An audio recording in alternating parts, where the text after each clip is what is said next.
Hello everyone and welcome to episode 2 of the story outline and history videos of Wizard101, every single world, and I'm going at it. Today we're going to jump right into it with Krokotopia. Now, excuse me, sorry.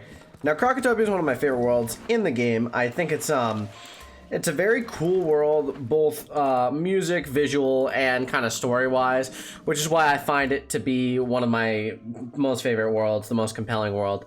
And yeah, so we're gonna get into the story here.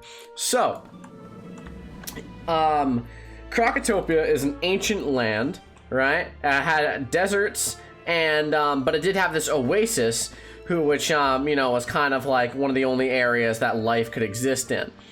What happened is this area was colonized and settled by the Crocs, the Crocotopians, which is why it's called Crocotopia, and basically, what happened is they built all of this. So they built this giant pyramid, they built the Tomb of Storms, they built the Crocosphinx, and then they left because there was a time of troubles that plagued the Crocs. So they left, basically abandoned all of it, and the Manders came, they found an abandoned area like this, and they were like, oh hey, sick.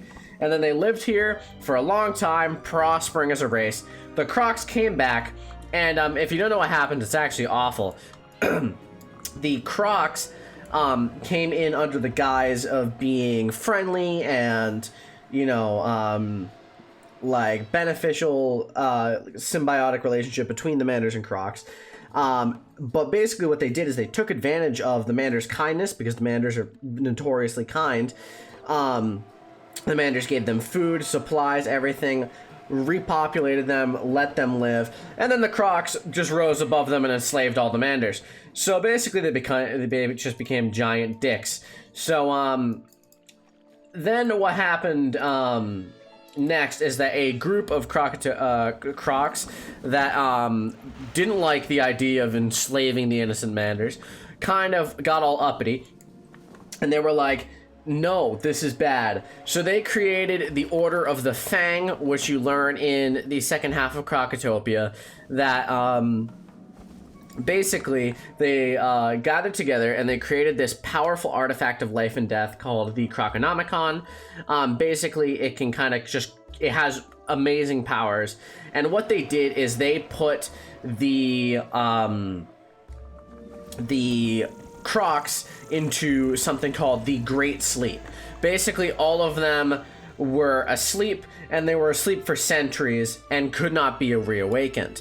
But that is where we come in. Basically, we go to Krokotopia knowing that there is some problems here, and Malastair goes here. That's the main reason why we came. And we come right in, we find Sergeant Major Talbot here, and we learn that the Marleybonians, the doggos, came in and basically accidentally reawakened the Crocs, the Tuts, and they did this when they were excavating. So, you come in, right, and you meet with Professor Winthrop. Professor Winthrop is the lead archaeologist that ended up reawakening the Tuts. So, he kind of helps you figure everything out. You go to the Royal Hall briefly, and you start battling the reawakened Tuts, the Narinis, and you beat them up, kind of push them out, trying to combat them. You start in the Royal Hall, you go to the Chamber of Fire and beat the Quartermaster Narini, and then you get the key to the Palace of Fire. Now, the Palace of Fire is important because this is where the Tuts ruled the Pyramid of the Sun. So as you can see in here, you have Lieutenant Standish, who is part of the expeditionary force that was sent here. You come right in here, you beat some things up, and then you beat the 4 princes of the Narini side of the Tuts, and then you go into the Throne Room of Fire and beat Croc and Common. Yeah, sorry, I just blanked on that. And basically, you liberate the Pyramid of the Sun from the evil Crocs, who had enslaved the Manders, and were just being all around dicks.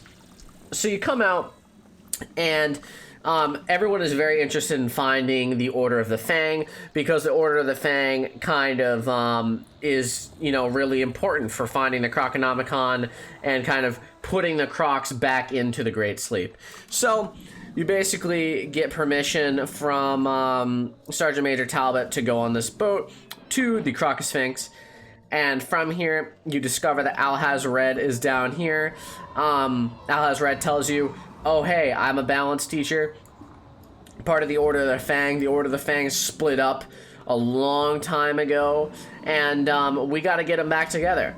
So we come in here, and we're all like, oh, boy. Another, we need to save the day again.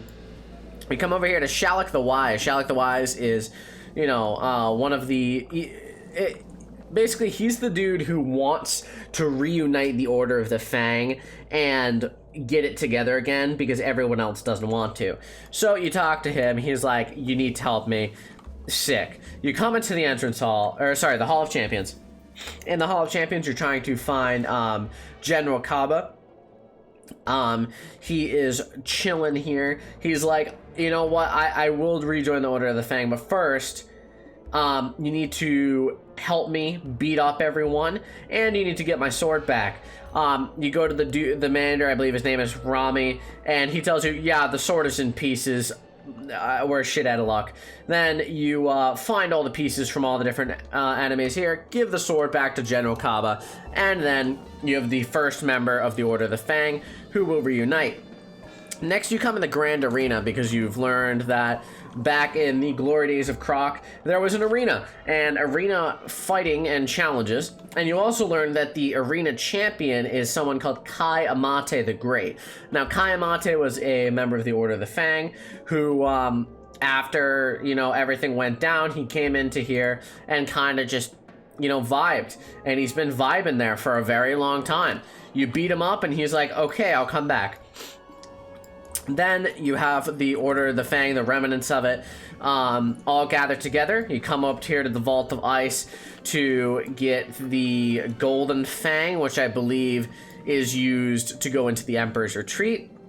The Emperor's Retreat is where you beat the ice portion of the revived Tuts. You just destroy them, and then you beat Krokotop, who was another Crocotopian leader. And you get a golden scarab, which you learn can be used to access the Tomb of Storms. The reason why you need to access the Tomb of Storms is because you learn from the Order of the Fang that an evil croc rose in the past named Crocopatra. Crocopatra, might know where the Croconomicon is. So, yeah, we need to go fight her.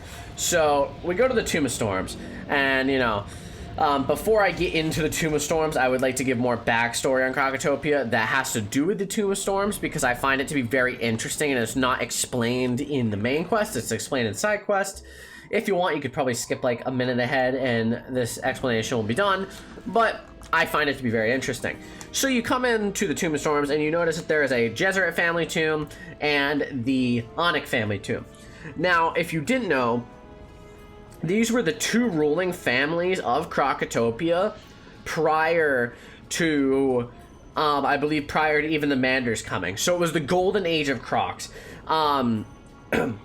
Basically, I believe an Onyx woman married a Jesuit man. They became the leaders of Krokotopia, the two of them. And they lived prosperously. But what happened was, Crocopatra comes and basically splits the family apart and causes a war between the Onyx family and the Jesuit family. And in that war and confusion, she rises to power herself and takes the throne of Krokotopia. And she is not a good leader. She's a dick. She is the one that enslaved the Manders and is just an all-around asshole. So, that's that story out of the way. Basically, we came to this Tomb of Storms. We're helped by Crocotop over here, who is the leader we beat in the last section, the Crocosphinx, and he tells us to get to Crocopatra. We need to fight our way through the Tomb of Storms, so we do. We beat the two past kings of the Onyx family and the Jesuit family. Then we go into the Karnan barracks, and we beat the Prince Karnans, all of them, the four of them. who, you know, were part of a past ruling family. And then from there, we can go into the Temple of Storms. In the Temple of Storms, we go to the end of it. We beat the challenges led, I believe, led by that were laid there by Crocotop or Crocopatra. And we get to Crocopatra, we beat her up. She's like, I don't have the Croconomicon, you fool. I'm dead. And then she evaporates into the sand. Crocopatra's dead, and Crocotopia is ultimately liberated. The 3 sections, the Crocs are dead. But we do learn that the Croconomicon has been taken, and it has been taken to Marleybone already by the archaeologists that found it, and it's going to the Royal Museum. So we all around learn that we need to go to Marleybone now. So that's it for this episode. I hope you enjoyed it. Next episode will be Marleybone, obviously, but I did very much enjoy talking about this episode. I think this is how I'll do it in the past. Have the expositions, or in the future, sorry, not the past. Have the kind of backstory in the beginning, then the quest portion, and then it ends, obviously. So if you enjoyed as much as I did, please drop a like at the sub button, and I'll see you in the next video I record. Have a fantastic day. Thank you all for watching.